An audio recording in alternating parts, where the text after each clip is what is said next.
Pour la première sans Messi en rencontre officielle, le FC Barcelone s'en est particulièrement bien sorti. La rencontre du FC Barcelone était très attendue. Dans un camp nou peuplé d'environ 15 000 supporters, restrictions sanitaires obligent, l'équipe de Ronald Koeman affrontait en plus une équipe pas évidente à négocier, la Real Sociedad. Et l'optimisme ne régnait pas forcément autour de ce match en Catalogne, à cause du départ de Lionel Messi forcément, mais aussi en raison de certaines absences et du manque de préparation collective provoqué par les compétitions internationales.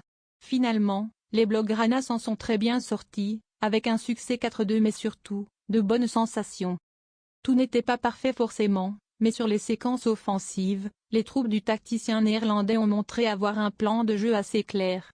Avec le ballon, c'était donc plutôt fluide, comme si finalement Messi n'avait jamais été là et que tout ce beau monde jouait déjà ensemble depuis longtemps. Les locaux ont ainsi eu de nombreuses facilités pour se créer des occasions face à une équipe basque déboussolée. C'était pourtant un trio inédit qui était aligné devant, avec Braithwaite, Griezmann et Memphis Depay. Ils ont été nombreux à marquer des points. Si le Français n'a pas forcément été brillant malgré des actions ponctuelles intéressantes, avec une barre trouvée et sa contre-attaque qui a débouché sur le dernier but, ses deux compagnons ont impressionné.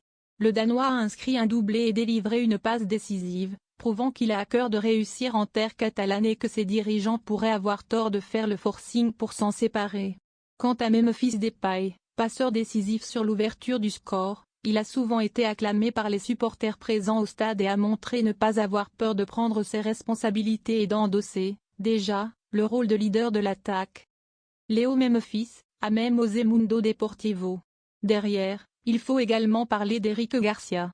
Le joueur formé à la Masia et arrivé de Manchester City a été particulièrement bon derrière, et dans les débriefs de la rencontre sur les télévisions et radios espagnoles, sa solidité dans les duels et ses qualités de relanceur ont été mises en avant.